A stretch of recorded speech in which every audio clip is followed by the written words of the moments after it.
एक बार तो उन्होंने अपने ही ट्यूटर पैट्रिक ब्लैकेट को उनके एप्पल में जहर देकर मारने की कोशिश की। Julius Robert Oppenheimer, the father of atomic bomb. इनकी अचीवमेंट्स के बारे में तो हम सभी जानते हैं, पर इस वीडियो में हम बात करेंगे उनके लाइफ के एक दूसरे पहलू की। और मैं आपको बताऊंगा कि बचपन से ही पढ़ाई में तेज ओपेनहाइमर, जो कि महज 12 साल की उम्र में अपना पहला रिसर्च पेपर पब्लिश कर देते हैं, उनकी लाइफ में ऐसा क्या हुआ कि उन्होंने अपने ही एक करीबी दोस्त की जान लेने की कोशिश की।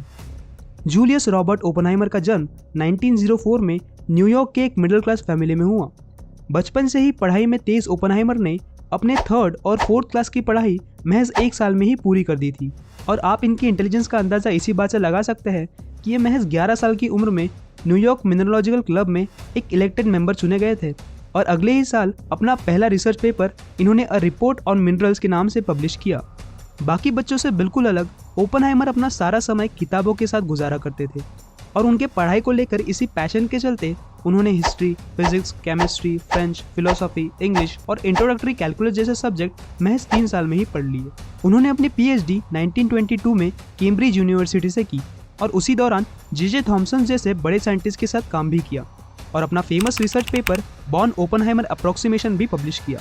अपनी रिसर्च में आगे काम करते करते एल्बर्ट आइंस्टाइन के फेमस थियरी ऑफ रिलेटिविटी को बेस मानकर उन्होंने ब्लैक होल्स के एग्जिस्टेंस को भी प्रूव किया, और इसे उन्होंने अपने 1939 में पब्लिश किए पेपर में बताया। अब इस समय तक ओपेनहाइमर की लाइफ में सब कुछ अच्छा चल रहा था, पर शायद किस्मत को ये मंजूर नहीं था। धीरे धीरे कुछ रीजंस के चलते ओपेनहाइमर डिप्रेशन का शिकार हो रहे थे। कभी वो क्लासरूम में पढ़ाते पढ़ाते बोर्ड को घूरते रहते, तो कभी बिना किसी बात के ही गुस्सा हो जाते।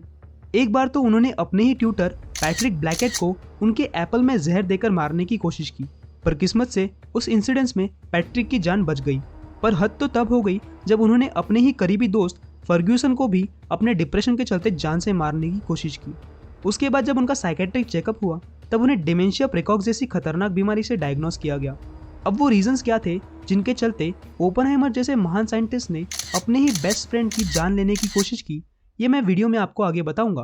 पर उससे पहले ये जान लेते हैं कि डिमेंशिया प्रेकॉक्स आखिर है क्या। डिमेंशिया प्रेकॉक्स एक बहुत ही खतरनाक बीमारी है जिसमें पेशेंट अपनी लॉजिकल रीजनिंग को खो देता है और उसके मन में सुसाइडल थॉट्स आने लगते हैं। उसे ऐसा लगता है कि उसके सारे करीबी उसकी जान लेने की कोशिश कर रहे हैं और उस पर कभी भी हमला कर सकते हैं। ओपेनहाइमर की इस बीमारी का सबसे बड़ा रीज़न था उनके साथ हुआ चाइल्डहुड ट्रॉमा। जैसे कि मैंने आपको इस वीडियो की शुरुआत में बताया था कि ओपेनहाइमर के लिए उनकी किताबें ही उनकी दुनिया थी, और शायद इसीलिए उनके दोस्त नहीं थे। उनके क्लासमेट उनको काफ़ी बुली किया करते थे, और हद तो तब पार हो गई जब एक समर कैंप के दौरान उन्होंने ओपेनहाइमर के प्राइवेट पार्ट्स को कलर करके उन्हें बिना कपड़ों के कड़कड़ाती ठंड में एक रूम में बंद कर दिया। अब शायद इस जगह पर कोई और होता तो उसका सेल्फ कॉन्फिडेंस हमेशा हमेशा के लिए टूट जाता, but Oppenheimer was built different. उन्होंने इस सिचुएशन को बड़ी ही मैच्योरिटी के साथ हैंडल किया और इसे एक लाइफ लेसन की तरह लिया। इस बात का पता हमें उस लेटर से चलता है जो उन्होंने अपनी मदर को लिखा। उस लेटर में उन्होंने अपनी मदर को ये बताया कि उनके दोस्तों से वो काफ़ी कुछ सीख रहे हैं।